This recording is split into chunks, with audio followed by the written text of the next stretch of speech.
No right turns. The road is closed. It's only closed to schmucks.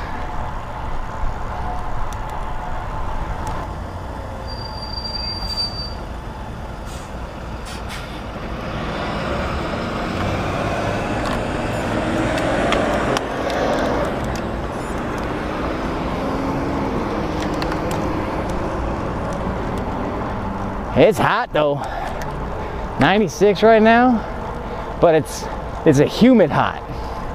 This is the type of hot that I'm not used to. Mostly because, well, we don't generally get a lot of humidity here. So when it is humid, it feels really nasty.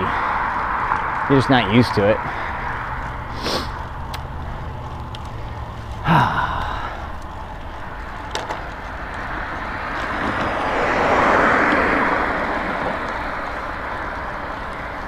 Supposed to be some afternoon storms possibly. Looks like it could still be stormy. Although, it looks like where we're at is going to be just cloudy. Some pretty good clouds south and north. We're kind of in this little pocket. It's a little window.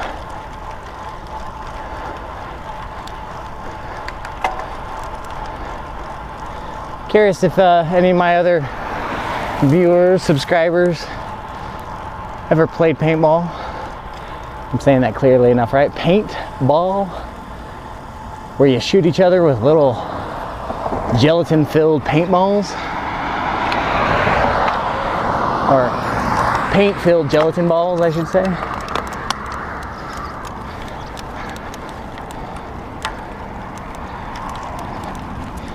And it wasn't really paint, it was,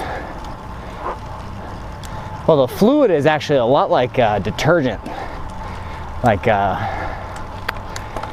laundry detergent, that kind of soapy feeling stuff. And if I remember right from the history of paintballing, paintball guns were invented to make it easier to mark cattle and mark trees for forestry, because you could just sit in a vehicle and shoot the cows from your car or truck instead of having to get up to go count them one at a time.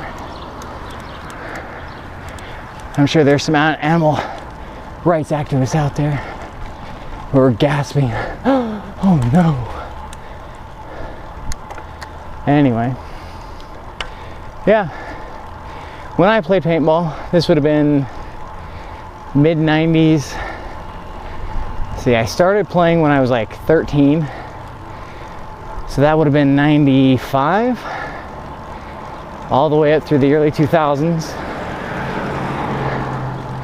And where I was from in Northern California, paintball was huge. I think it still is, actually. The game has changed quite a bit though, from what it was like when I played. So before my era, when I was big into it, they played a lot of what we call woods ball. Basically running around in the forest shooting each other. And then when I was big into it, they had just kind of come out with these new fields. One was called Hyperball and one was called Soup Air, or Super Air. Basically they were giant inflatable fields made out of the same material that children's bounce houses are made out of, and they'd be in all kinds of goofy shapes and sizes. Hyperball was a black corrugated tubing, a large diameter corrugated tubing.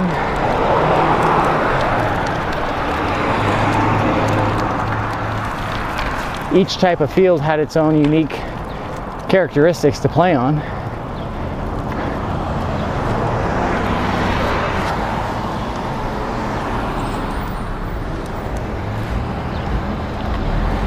The Hyperball, I think, was probably my favorite, just because the sound. When the paintballs are smacking the tubing, it's really, really loud.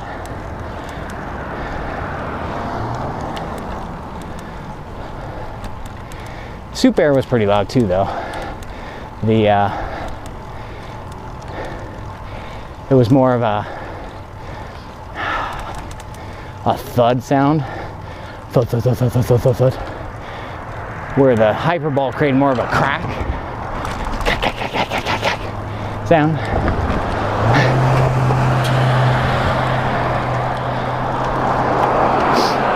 Soup Air, the other thing with Soup Air that was kind of cool is you could change the field layout and the design like daily. Hyperball, you set the field up and you would stake the tubing in place, and you didn't want to have to move it once it was set. So that was one advantage to Soup Air. It was a modular system. And then as time went on, the Soup Air fields got even more advanced because battery packs allowed you to put fans in the bunkers, which just increased the modularity even more.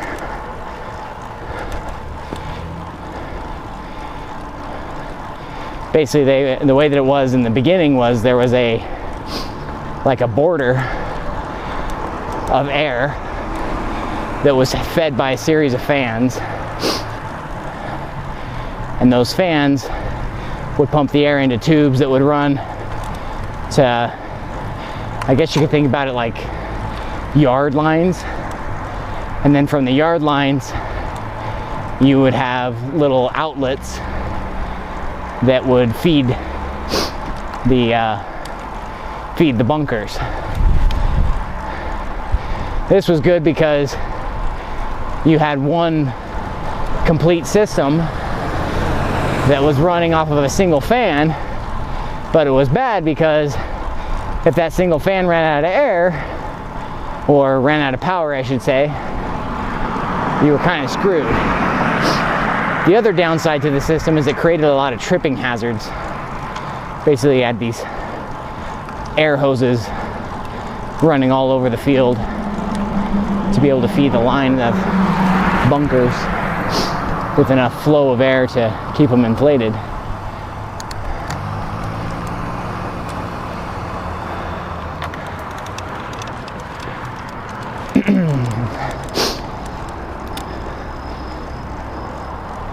When they made it more modular, it was pretty cool because, like I said, you could have more unique layouts.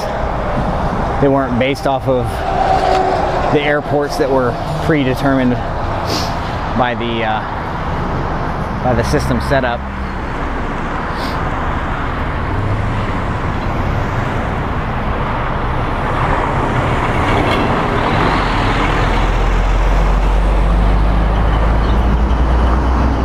Oh, that big truck made the whole bridge vibrate when it went over. That was crazy.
So, you may be asking yourself, well, Scrag, you seem to like paintball quite a bit. Why'd you stop? Well, had to grow up. I played until I was about 20, 21. And when I found out I was going to be a father, I had to shift my desires in life and how I made money and how I spent money. That's a cool custom plate, Wiley. I like that.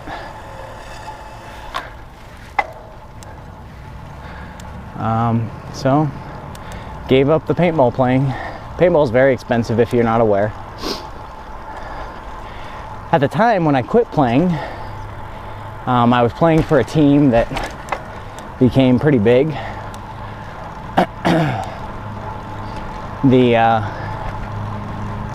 cool thing was we were playing with a sponsorship, so some of the stuff that we needed was paid for by the sponsorship. The most costly thing in playing paintball generally is the paint, because it's a consumable that you'd have to constantly refill, right? The paintball guns and stuff like that are one-time purchases generally, and the paint is something you have to buy every time you go play. Well, one of our sponsorships was with a paintball company called Diablo, and they made some really good quality paint. I'm not sure if they're still around or not, but we got tournament grade paint as well as practice paint. Their tournament grade paint was, in my opinion, some of the best.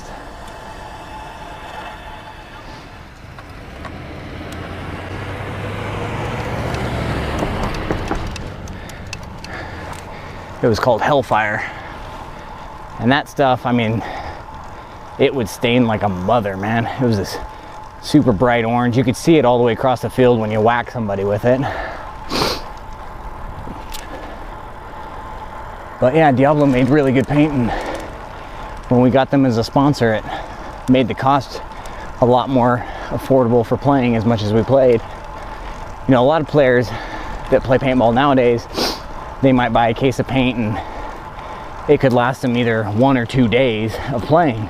And most players play, you know, maybe once or twice a month. And I played every weekend, every month. And if we were playing a tournament, you know, I would be shooting almost a case of paint per game, and you're playing a minimum of 5 games. So you've got 10,000 paintballs you're shooting in a day. And a lot of the tournaments were multi-day. So, you know, you start adding it up pretty quickly. And Hellfire, the retail cost of Hellfire at that time was like 70 bucks a case. So again, if you're shooting 5 cases of paint at 70 bucks a piece, that gets really, really expensive or really, really fast. So having a paint sponsorship is huge.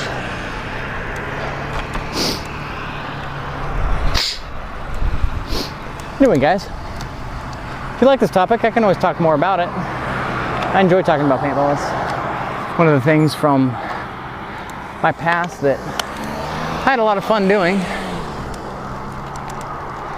But yeah, let me know in the comments below. Anyway, guys, I'm home now. Take care, and I'll talk to you later.